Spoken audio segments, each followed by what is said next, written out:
Hi students, myself Satish Kumar Kodadala, Assistant Professor, School of Pharmaceutical Sciences, Vignan Foundation for Science, Technology and Research, Guntur.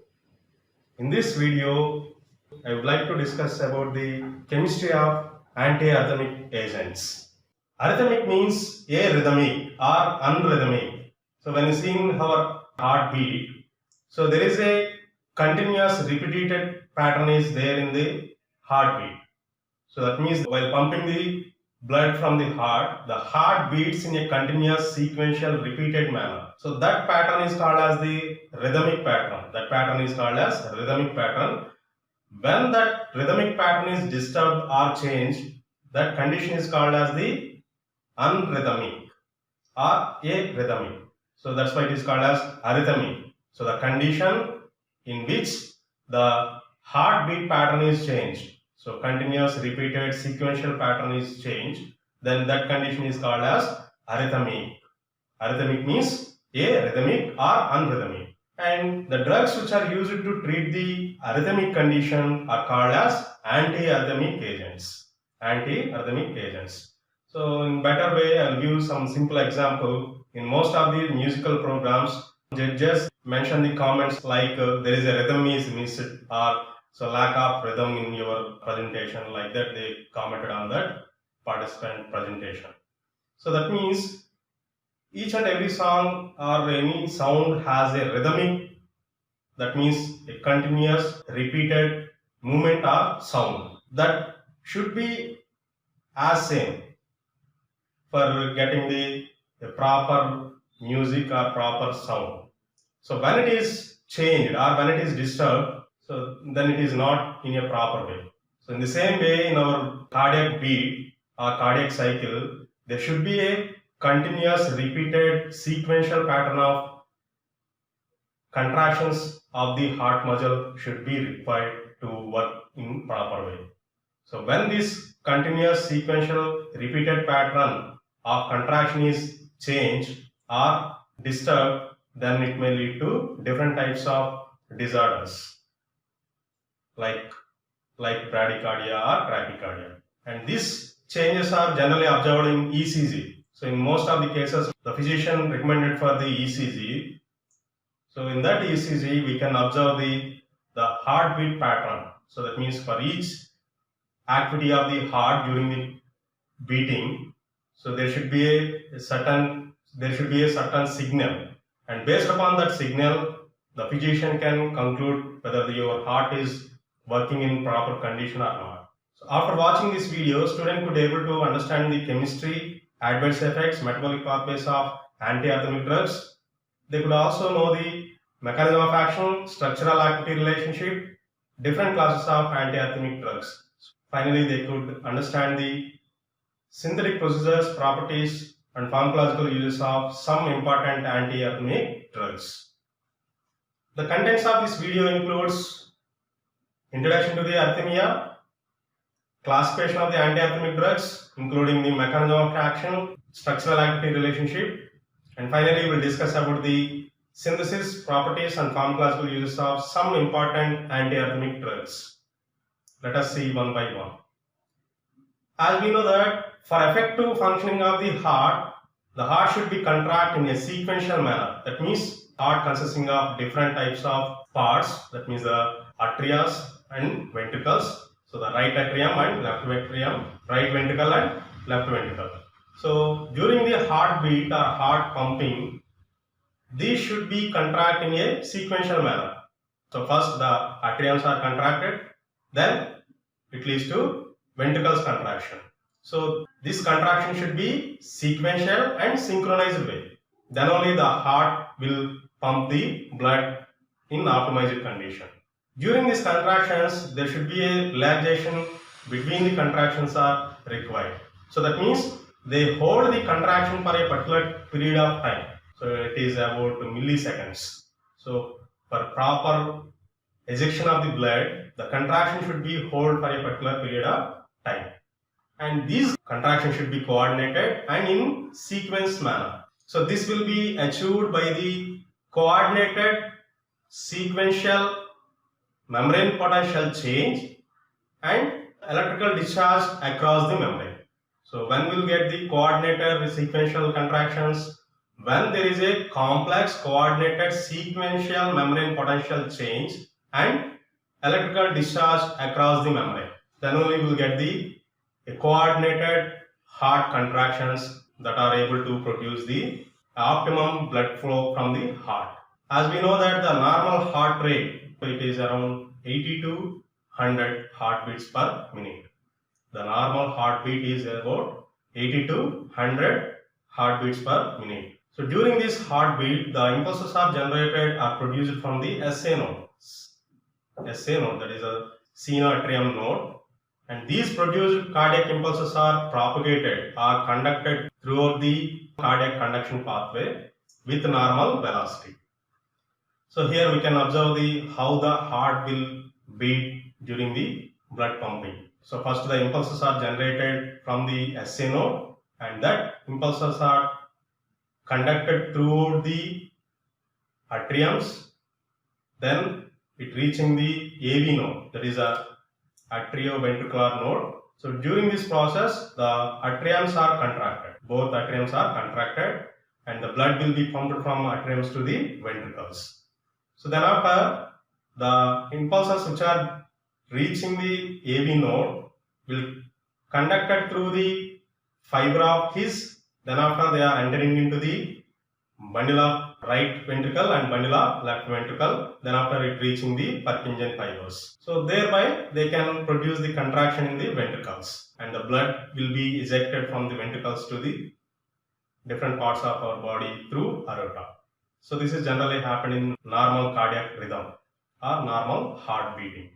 When you see in the electrophysiology of the heart, so that means how the impulses are produced and conducted throughout the heart. So during the resting stage, the heart muscle or the cardiac cell has a resting potential consisting of a resting potential. So the resting potential is negative in nature. So it is about minus 90 millivolts. So in resting phase, the cardiac cell has the resting potential. That means a transmembrane electrical gradient is maintained. So with the negative potential inside the cell and positive potential outside the cell. So at the resting stage, the cardiac cell has the negative potential inside the cell. So that is about minus 90 millivolts, which is maintained by the distribution of different types of ions inside the cell and outside the cell. So that means concentration of sodium ions are higher outside the cell than the inside the cell, and so the concentration of calcium ions are much higher outside the cell than the inside the cell. But in case of potassium, concentration is higher inside the cell than the outside the cell. Due to the unequal distribution of the ions inside the cell and outside the cell, so this resting potential is maintained across the cell membrane. And during the contraction or during the impulse conduction, this membrane potential is changed across the membrane by diffusion of the ions inside and outside through the different types of ion selective channels, active pumps or exchangers. So the membrane has different types of ion selective channels, ion pumps and exchangers. So through these channels, pumps or exchangers, the ions will move across the membrane. Thereby the potential is according to the different types of stages involved in the action potential. So here we can see the different types of ions are distributed across the membrane to maintain the membrane potential. This is the transmembrane of the cardiac cell, and across this transmembrane there are different types of ion channels or pumps or exchangers are present, and inside the cell there is a high concentration of potassium ions are present, and outside the cell high concentration of sodium and calcium ions are present. So thereby inside the cell there is a negative potential, and outside the cell there is a positive potential is present. And at the resting stage, the membrane potential is about minus 70 millivolts. Some of the others it is mentioned as minus 90 millivolts. Here we can see the conducting system of the heart. First impulses are produced from the sinoatrial node. From this it is propagated throughout the atriums, both the atriums, right atrium and left atrium. So then they are subject to contraction.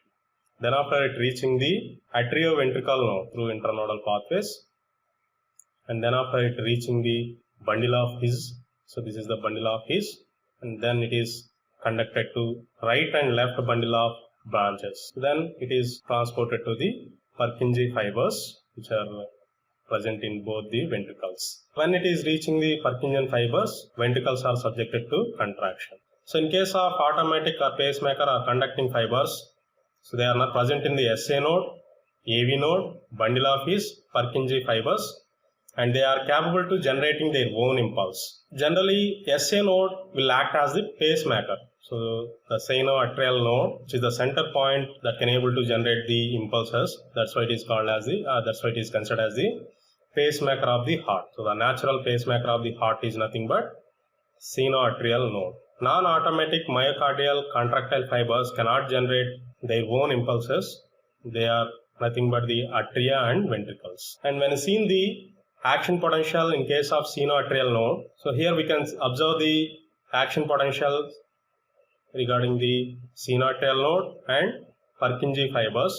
So in case of sinoatrial node, the action potential is like this, and in case of Purkinje fibers, so the action potential is like this. That means in sinoatrial action potential, only the phases like 4, 0, 3 is present, but in case of action potential of Purkinje fibers, phases 0, 1, 2, 3, 4, 5 are present.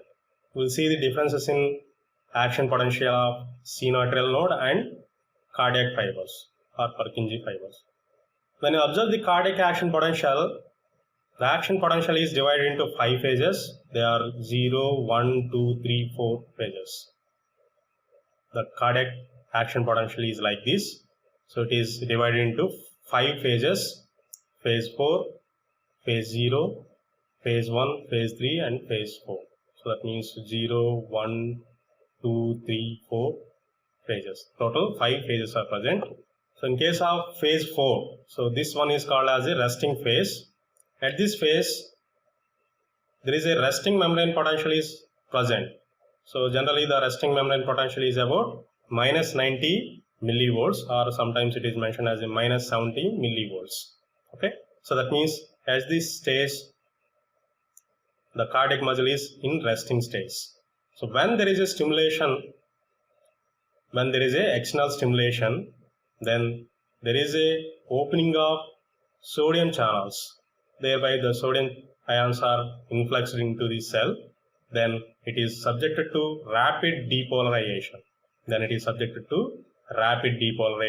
And this phase is called as the zero phase. Then after the sodium channels are completely closed, thereby sudden repolarization takes place. So that means the membrane potential from the resting phase to zero phase is changed from minus 90 millivolts to plus 35 or 40 millivolts. After completion of the depolarization, the sodium channels are closed and the potassium channels are opened. So when the potassium channels are opened, there is a sudden repolarization takes place, and this phase is called as the phase 1 or early repolarization. So at this situation, some of the calcium channels are opened, thereby the depolarization delays. So that will be appeared as the plateau, and this phase is called as the phase 2 or plateau stage. So then after the calcium channels are closed, only the potassium channels are opened. So then it reaches in the late repolarization, or it is called as the phase 3, and it reaching the resting potential after complete repolarization. So these are the different phases which are involved in the cardiac action potential. So I will repeating once again. So first, at the resting stage, the membrane potential is negative in nature, that is about minus 90 or minus 70 millivolts. When the external stimulation takes place, the sodium channels are opened. Through these sodium channels, the sodium ions are influxed into the cell. Then a sudden positive potential is increased inside the cell. Thereby, it is subjected to depolarization. That means minus 90 millivolts will be converted to positive 35 or 40 millivolts. And this phase is called as depolarization or phase 0. So then after the sodium channels are closed and potassium channels are opened, then it is subjected to sudden repolarization. So this phase is called as early repolarization or phase 1. At this situation, some of the calcium channels are opened, thereby the repolarization is delayed for a particular time period, and then it is appeared as the plateau. And this phase is called as the phase 2 or plateau phase. After that, the calcium channels are closed, only the potassium channels are opened, then it is subjected to complete repolarization and it reaching the resting potential again. That is a phase 4 again. And again this cycle is repeated after this resting potential. So this is happened in case of cardiac action potential. And there is a difference between the cardiac action potential and SA node action potential. So when you observe this picture, so this is the cardiac action potential and here it is the SA node action potential. So in case of SA node action potential, so there is a resting phase. So at this phase the membrane potential is about minus 90 to 70 millivolts. When there is external stimulation, the sodium channels are opened and reaching the threshold potential. Threshold potential, that means it is around minus 50 millivolts. The voltage gated calcium channels are open. The voltage gated calcium channels are open. Thereby, it is subjected to rapid depolarization. So that means the change of the membrane potential from minus 50 millivolts to plus 10 millivolts. This phase is called as zero phase. So when it reaching the zero phase, then the potassium channels are open, then it is subjected to repolarization, and this phase is called as the third phase.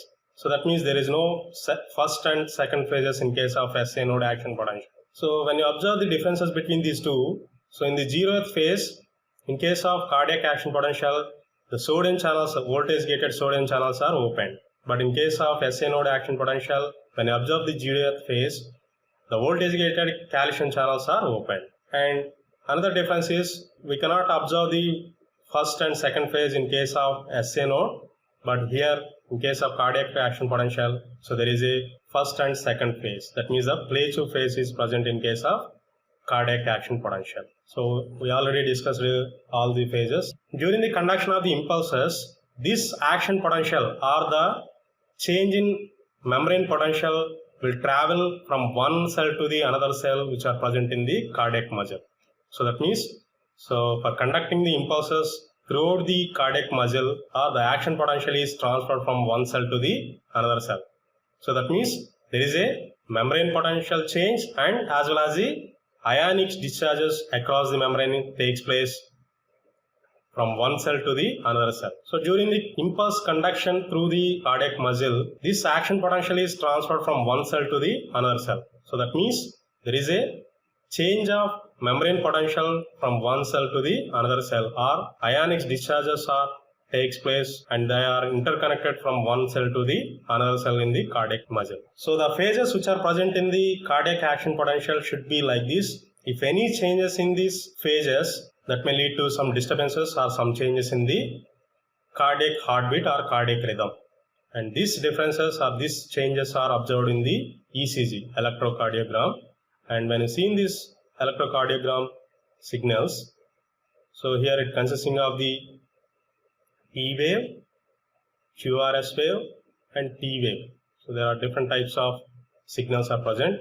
When you compare this ECG with the cardiac rhythm, this phase is called the resting phase. Then after, the P wave denotes the atrial depolarization and the PR segment denotes the atrial contraction. So after depolarization of the atriums, they are subjected to atrial contraction during the PR segment. Then there is a QRS complex, which is nothing but the ventricular depolarization.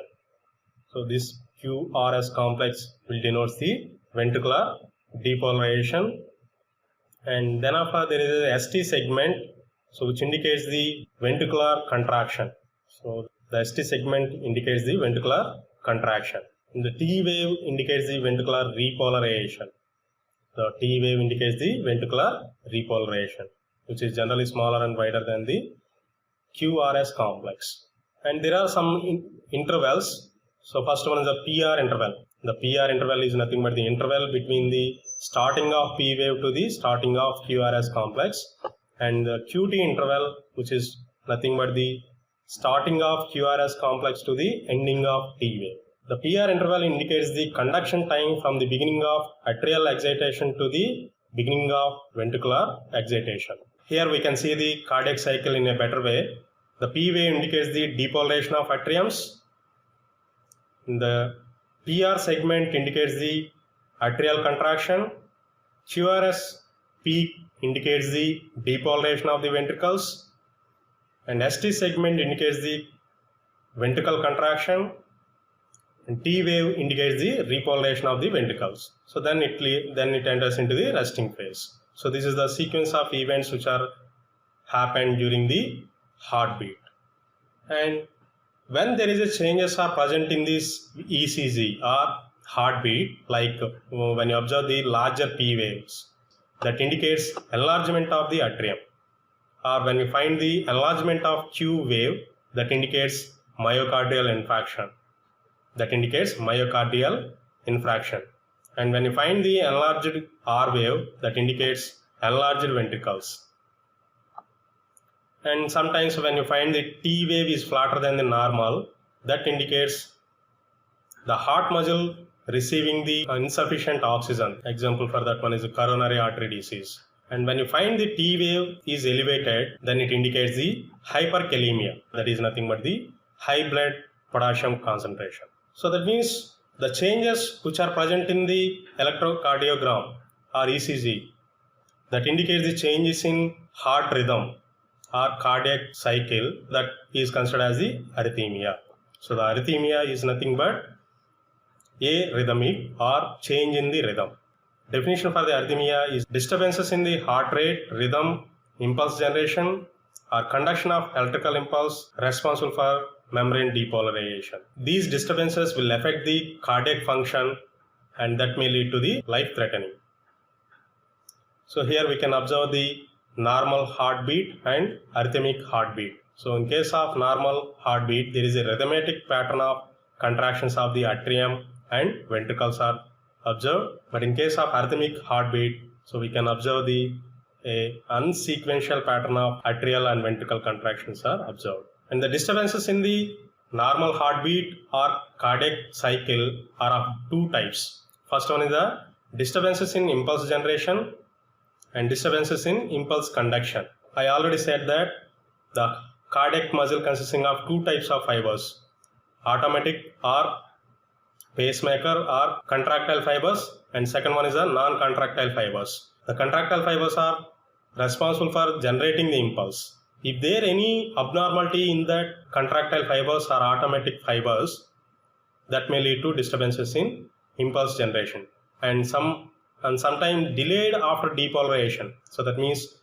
so after depolarization, is there any delays that may lead to disturbances in impulse generation.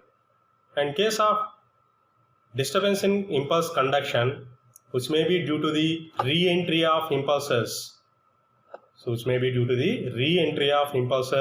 into the branches of bundles or Purkinje fibers.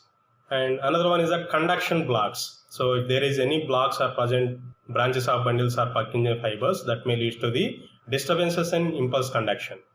So these two types of disturbances, that means the disturbances in impulse generation and disturbances in impulse conduction, may lead to developing the arrhythmia. So here we can see the differences in normal heart rhythm and atrial fibrillation, or it is also called as atrial arrhythmia. So in case of normal heart rhythm, the impulses are generated from the sinus node, that is the sinoatrial node, then it is propagated throughout the both atriums. So like this. But in case of atrial arrhythmia or atrial fibrillation, the abnormal impulse pattern is observed in the atriums. So that means the propagation or the conduction is in abnormal way. So thereby it may lead to faster contractions. And when you observe the normal heart rate, heart rhythm and ventricular fibrillation or ventricular arrhythmia, here the impulses are reaching the AV node, then after it is conducted to the bundle of his, then it is transported through the bundle of right ventricle and bundle of left ventricle, and then in a coordinated pattern. Re-entry or blocks are present, thereby they are subjected to uncontrolled or unpatterned fever and faster electrically, thereby they are subjected to fever or faster contractions. So that is nothing but the ventricular arrhythmia. And here we can see the causes of arrhythmia, that includes coronary artery disease, electrolyte and pH imbalance in our blood, changes in heart muscle, injury from a heart attack, healing process after heart surgery, irregular heart rhythm in case of normal or healthy persons, ischemic heart disease, neurogenic and drug influence, and other factors. And when seen the symptoms of arrhythmia, so it includes palpitation, dizziness, shortness of breath or chest pain, syncope or fainting, unstable hemodynamic condition, abnormal pulse, precipitation of cardiac failure, sudden cardiac death, swelling, and exercise intolerance. So these are the some symptoms which can be observed in case of arrhythmia. And coming to the mechanism of cardiac arrhythmias, there are three types: abnormal impulse generation, triggered activity, abnormal impulse conduction. So in case of abnormal impulse generation, there is a depressed automaticity or enhanced automaticity.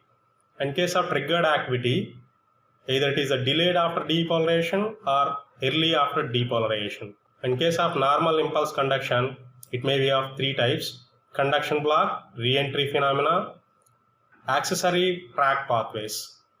So these are the different types of mechanisms that may lead to cardiac arrhythmias. In case of abnormal automaticity, so generally when the contractile fibers or the automatic fibers are working in a proper way, so the impulses may be like this. So that means there is a constant resting phase is present between the two signals. But when there is an enhanced automaticity, the impulses are generated faster way. So the impulses are generated in a faster way. That means there is a reducing of relaxation time between the two impulses.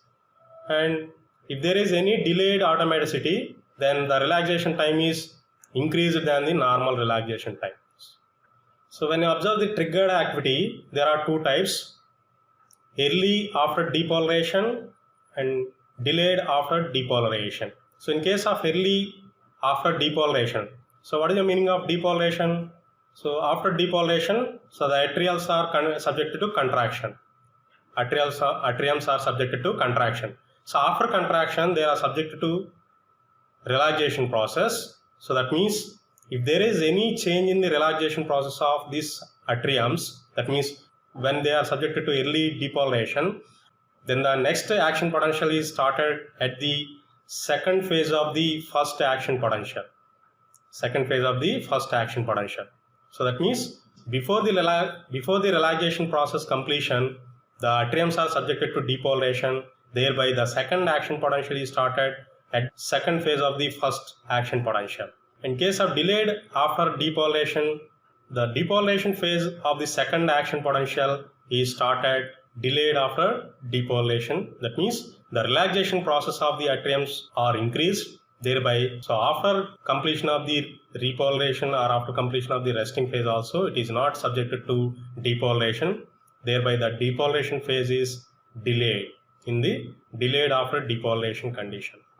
In case of abnormal impulse conduction system, there is a re-entry phenomena. That means it is subjected to unidirectional block. Thereby the conduction of the impulses are blocked, but the conduction of the impulses from the another direction is allowed. So for the conduction of the impulses from the another direction is allowed, then it is able to re-enter again into the one of the branch of the bundle of ventricles. Thereby they are subjected to again depolarizing the ventricular muscles. So these are the some mechanisms which may lead to the development of arrhythmias. And here we can see the different disorders which are associated with the impulse conduction.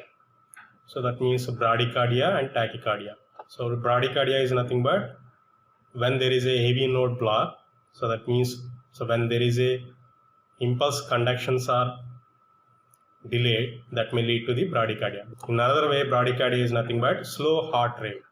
Tachycardia is nothing but when the ventricular muscles are subjected to early depolarization, then it leads to tachycardia. That means the heartbeat rate is increased. This is about the physiology which is involved in the arrhythmia. So up to now we discussed about the electrophysiology of the heart and comparison of the ECG with that of the cardiac cycle. Then after we discussed about the